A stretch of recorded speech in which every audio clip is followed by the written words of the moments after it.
What is the most illegal thing you have done 100% as an honest mistake? I once walked out of Target with a bag of unpaid groceries in my tote purse because I had dropped them in there thinking it was my shopping tote. Was very distracted when checking out and didn't realize until I was home. That night drive. Google taught me a ton about Target's facial recognition system and I haven't been back since. They generally won't do anything unless it's over $1,000. Not worth their time. I accidentally stole a clothes hamper from Target once because I didn't notice the one I was buying had another one stacked inside and apparently neither did the cashier. Someone stole my car accidentally. I was standing in an empty parking lot trying to figure out why my key wouldn't work in my door lock when I realized the dent in the back of my car was gone. Holy ST. This isn't my car. I went back into the mall to use the pay phone. Yeah. This was a long time ago. And I see an identical car pull up next to my car's twin. Some guy jumps out, runs to his car, and drives away. Apparently the tumblers were loose on my car's lock and ignition and the key to his car worked in my car. My car had no muffler and was a colossal piece of ST.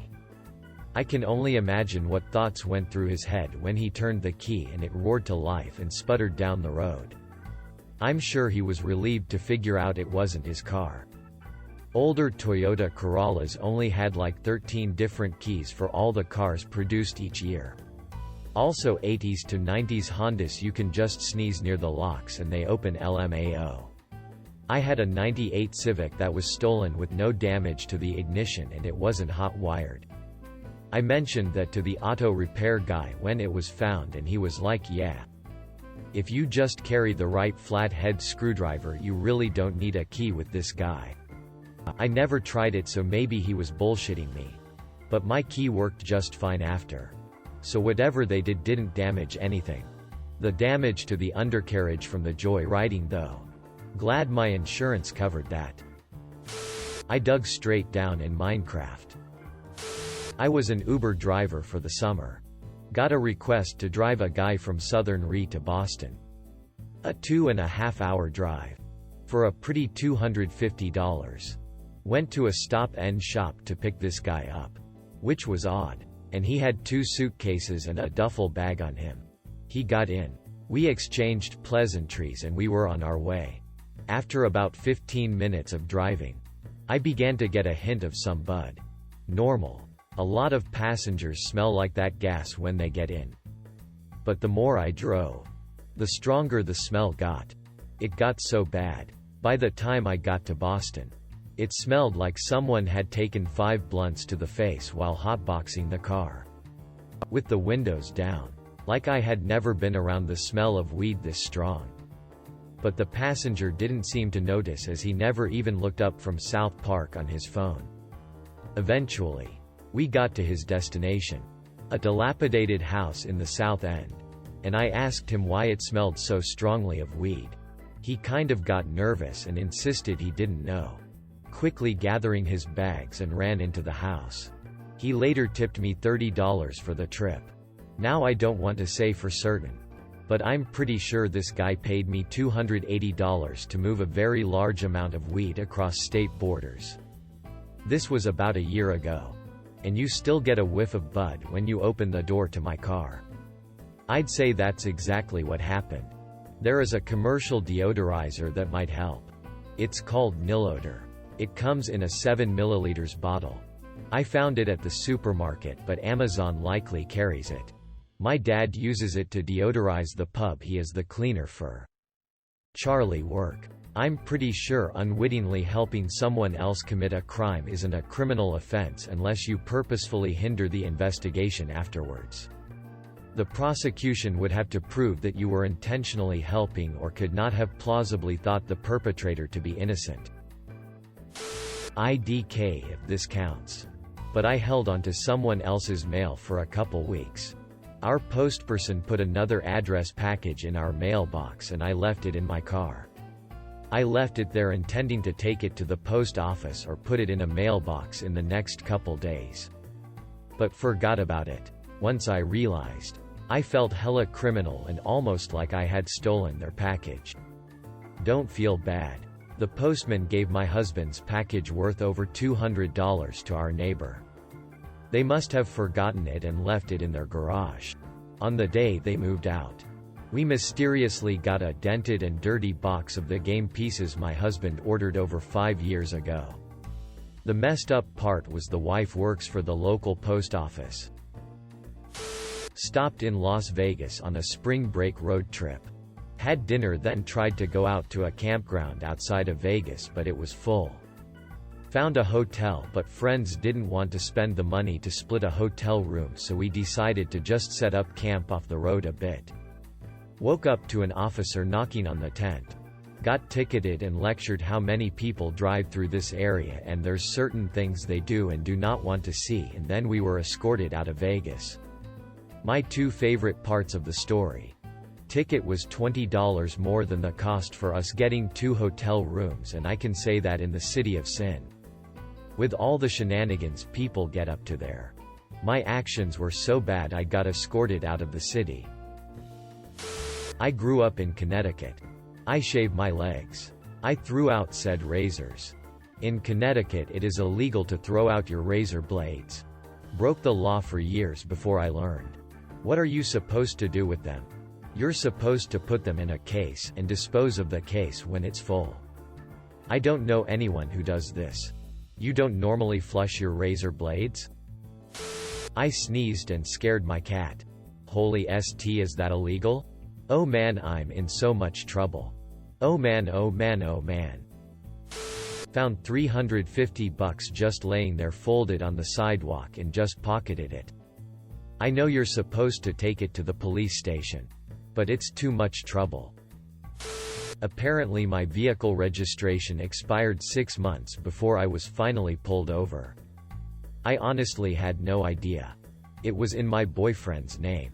How could it be your vehicle registration when it was in his name? So basically you were driving someone else's car. Lol, I don't think you, Zoltrina for sure, realizes that she bought her boyfriend a car. And he wasn't even responsible enough to keep it properly registered. Yes, you're right. I was driving a car I bought, but he registered. I was insured as the secondary driver, although it was my primary method of transportation. I should have known. But he just always looked after that stuff. I cooked, did the shopping, cleaned the house, etc. He took out the garbage, mowed the grass and looked after the cars. I learned my lesson. I can't really call it an accident. When I was like 23 walking home from the gas station, some kids asked me to buy them some booze. Normally I wouldn't have done it, but I was frying BS. Walked back across the street, bought a case and made $20. I didn't realize till the next day. Fly with weed to a state where it was illegal at the time. How did you manage to get past TSA? The TSA doesn't give AFK about weed and it's not super easy to pick up in security. Where they're just looking for weapons. Even if they find a gram on you, they could throw you in jail. Circumstances vary. Knew someone who accidentally left marijuana roach in bag when leaving airport. They let him go but he got the searched. Up the ass. Stole a soda from our local gas station. I walked in. Started talking to someone I knew in line about 3 people back. Finished the conversation and walked right out without even making it to the register. Realized my mistake in the parking lot and went right back in and paid. Tame as FK, I know. I've also done way more illegal things that were 100% on purpose. Nice job. Copper. You're not getting anything out of me. I swear I didn't mean to download the thousands of movies I have via torrent. Oh right. Torrenting. I keep forgetting that it's actually illegal. Torrenting itself isn't.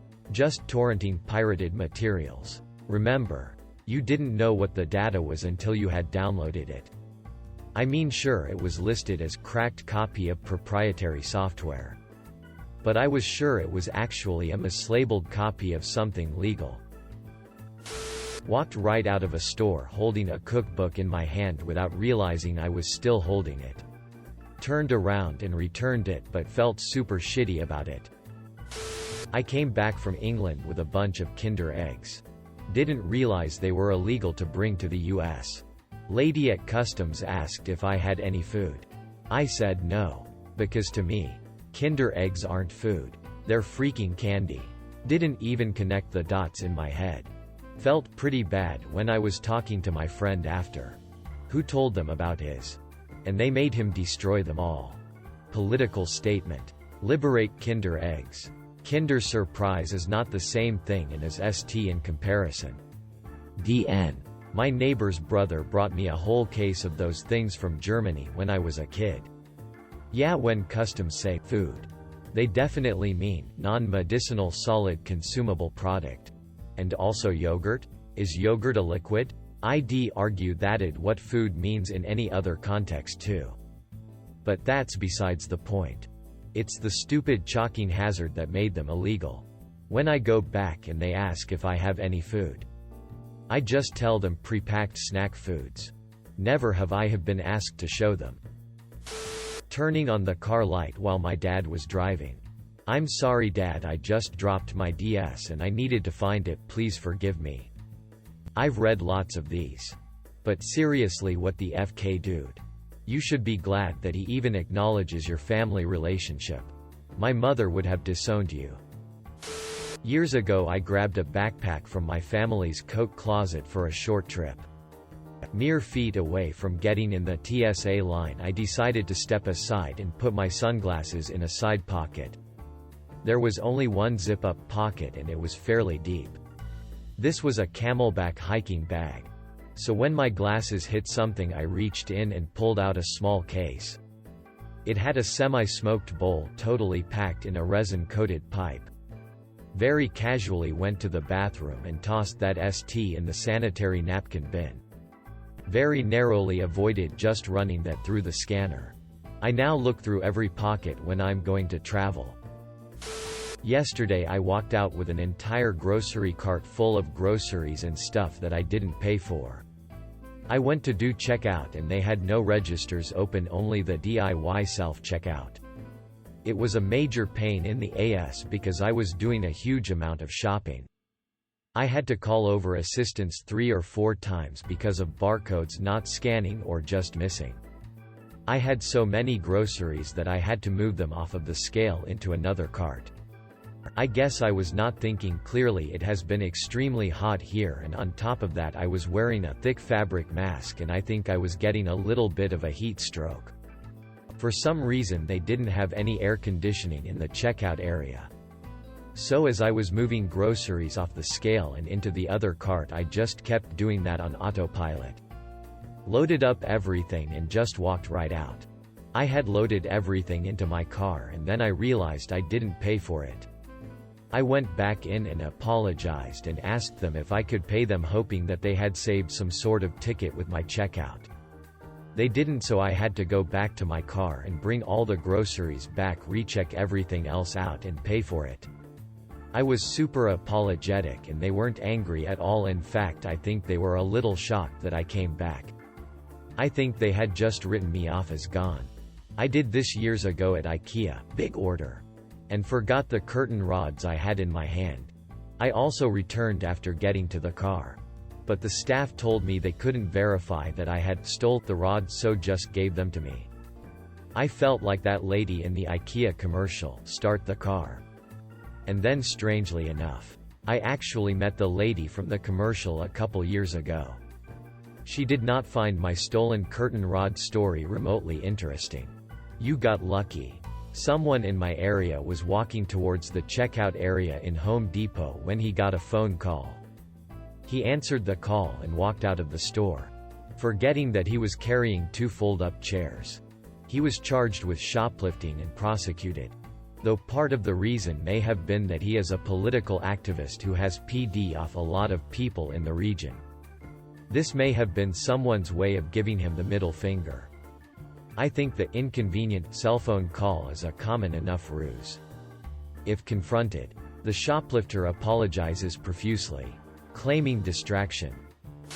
Was geocaching with my significant other and we didn't realize the GPS had led us to private property. A guy working at the property thought we were two teenagers. We both look young, up to no good, headed for the woods behind the building. We got the cops called on us and had to explain to the officer what we were doing and what geocaching was. For those that don't know, geocaching is basically the hiding of small containers by other people, sometimes with little trinkets inside, and finding them with clues and GPS coordinates. That's pretty funny. How did the cops react? The officer looked at us like we were crazy. She had never heard of it before and seemed like she didn't fully believe us. She said we were technically trespassing and we apologized, explaining we didn't know and that normally geocaches are hidden in public areas. She also thought it was a bit ridiculous the cops were called instead of the guy just asking us what we were doing. We left without finding it. Thanks for the closure. Thanks for watching. Make sure to like and subscribe to the channel for more videos.